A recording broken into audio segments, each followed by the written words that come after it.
नमस्कार, आप सभी का स्वागत है हमारे चैनल पर। और हर दिन हम आपको कुछ न कुछ नई बातें सिखाते हैं।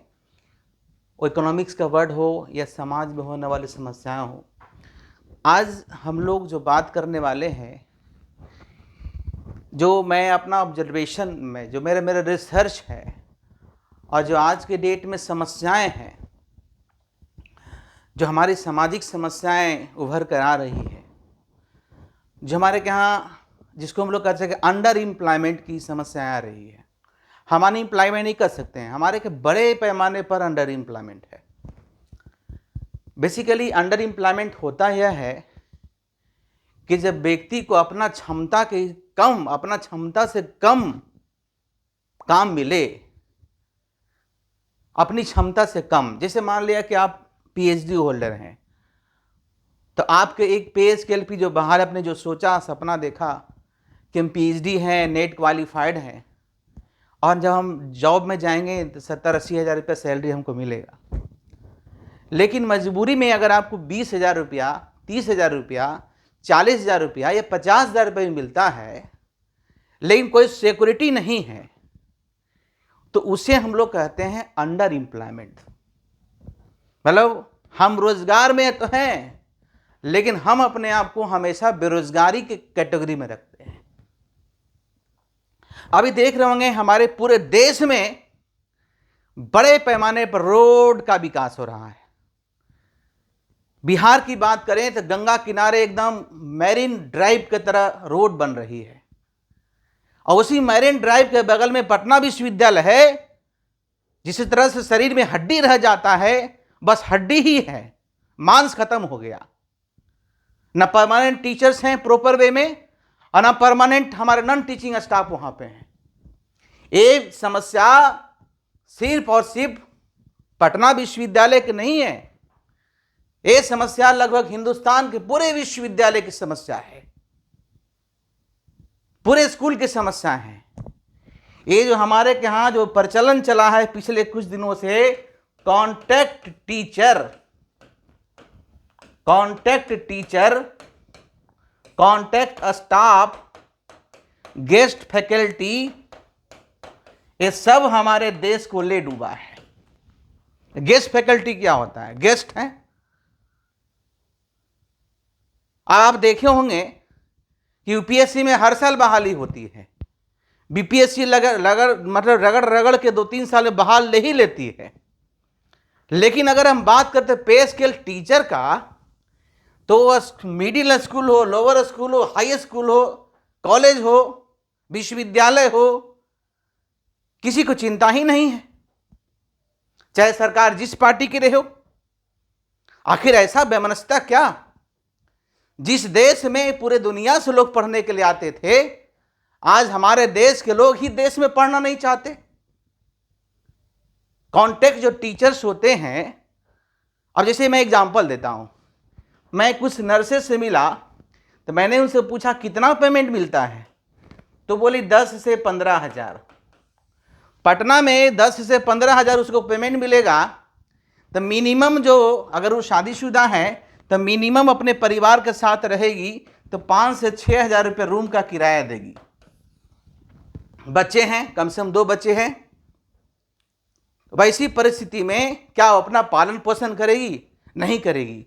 तो ना परिवारों को संभाल पाती है, ना अपने आप को संभाल पाती है, ना ही हॉस्पिटल या कॉलेज जो भी आपका है, हॉस्पिटल हो जिसे हम अस्पताल कहते हैं, वहाँ सही से काम कर पाती है। वही हाल आपका नॉन टीचिंग जो आजकल कॉन्टैक्ट में बहाली हो रहा, कंप्यूटर टाइपिस्ट का, चाहे जो भी क्लर्क का बहाली हो रही है, 10,000, 12,000, 15,000, इवन प्रोफेसर की बहाली होती है 50,000।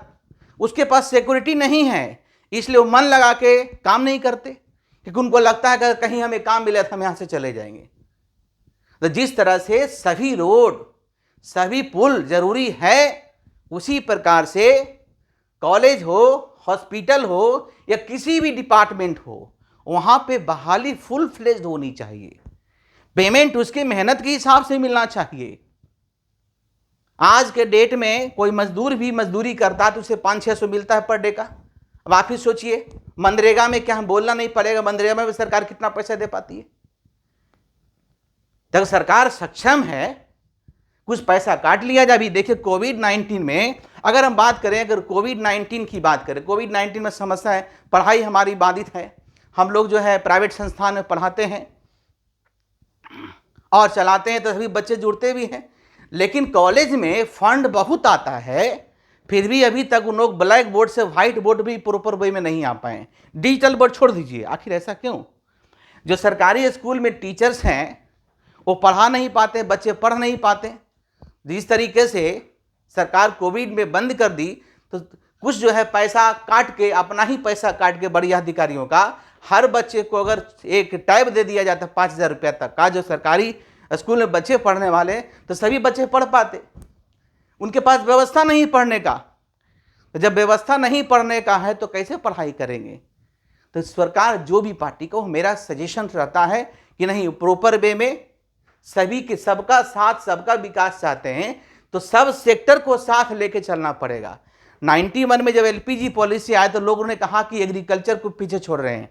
आज के डेट में बड़े बड़े बिल्डिंग स्कूल कॉलेज के बन रहे हैं, तो उसी प्रकार से हर साल, हम तो कहते हैं हर 6 महीना में बहाली हो।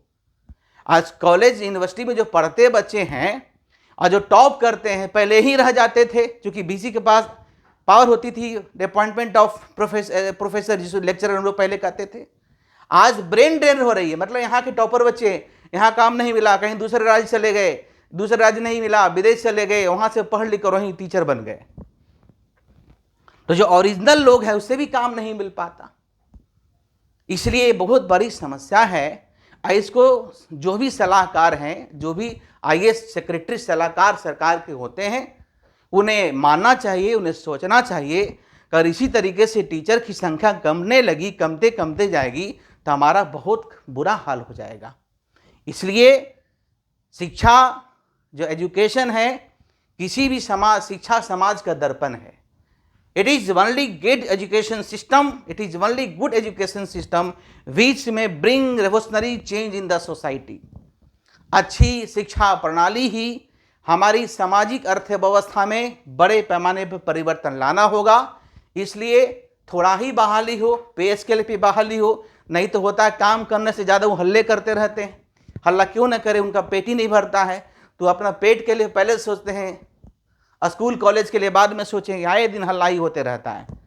कुछ विश्वविद्यालय में तो देखते होंगे हर काम के लिए पैसा चाहिए, मार्कशीट निकाले जाइए 100 रुपये दीजिए, थेसिस जमा करने जाइए पैसा दीजिए, हर काम के लिए पैसा। आखिर ऐसा इसलिए है, देखिए पहले लोग कहते थे कि पहले सैलरी कम था, अब सैलरी बढ़ गया तो सरकार बहाली नहीं कर पाती। इसलिए डिपार्टमेंट चाहे हेल्थ का हो, चाहे एजुकेशन का हो, चाहे ट्रांसपोर्ट का हो, चाहे कम्युनिकेशन का हो, चाहे सेक्रेटरी का हो, हर जगह पे जो है प्रॉपर वे में पे स्केल पे बहाली जरूरी है। तभी सही तरीके से मन लगा के काम करेंगे। और उसमें सबसे पहला प्रायोरिटी होना चाहिए कि जो भी, जैसे मेरा तो सजेशन नहीं है कि जिस तरह से आपका यूपी सरकार क्या करती है ना, जिस तरह से सेंट्रल गवर्नमेंट यूपीएससी की एग्ज़ाम लेती है, बीपीएससी एग्ज़ाम लेती है, तो उसी तरीके से केंद्र के लेवल पर आईएएस की व्यवस्था होनी चाहिए, इंडियन एजुकेशन सर्विसेज का और स्टेट एजुकेशन सर्विसेज का। जो हर साल रिक्त पद जितना होता है उतना रिक्त पद पे आपका वैकेंसी निकाला जाए। जितना भी तरह का टेस्ट लेना हो, पीटी लेना हो, मेंस लेना हो, इंटरव्यू लेना हो, वो सब टेस्ट ले ले और उसकी बहाली कर दिया जाए। और चूंकि टीचर बनने के लिए सबसे ज़रूरी होती है उसको अपने सब्जेक्ट पे कमांड होना। बाकी बहुत सारे जैसे देखते हैं बीएड कॉलेज, ये क्या है? बीएड कॉलेज तो बस बोझ है, ये कुछ है? ये तो बस सर्टिफिकेट बिक रही है। बीएड कर लेने से क्या हो, सही में टीचर बन पाते हैं? तो इस तरह का काम नहीं चलेगा। यानी कि जो सिंपल टीचर बनाना है, हाई स्कूल में सिंपल बीए है, बीएससी है, उसे अपॉइंटमेंट कर लीजिए, उसको 6 महीना का 1 साल का ट्रेनिंग दे दीजिए, उसके बाद उनको भेज दीजिए, जिस तरह से यूपीएससी बीपीएससी में होता है। अच्छे टीचर बन जाएंगे। हर साल विश्वविद्यालय में टॉपर होते हैं, उनका भी एक बार टेस्ट हो जाए, अगर वो प्रोफेसर बनने लगे तो प्रोफेसर बना देना चाहिए। इस तरह का नेट लोग क्वालिफाई कर लेते हैं, जेआरएफ करते हैं, पीएचडी करते हैं, फिर भी काम नहीं मिलता। तो ये सारी समस्याएं हैं जो कि समस्याओं को सरकार पर ध्यान है। ये बहुत बड़ी सामाजिक समस्या है, जो कि मेरा अपना पर्सनल व्यू है, इसमें किसी का ही नहीं है कि मुझके तरफ से बोल रहे हैं। अब इसको लोगों का मानना, और आप लोग भी इस चीज़ को बातें आप लोग भी इस चीज़ को समर्थन करें, ताकि जो है जो भी पॉलिसी मेकर हैं उनको चीज़ समझना चाहिए कि जब तक हम किसी भी देश की जो है जो वर्कर्स हैं उसको वर्कर को सही में उसको रेमुनरेशन मिलना चाहिए, तभी सही तरीके से वो काम कर पाते हैं। हम लोग फिर अगले दिन कुछ नए मुद्दे के साथ मिलेंगे। Thank you.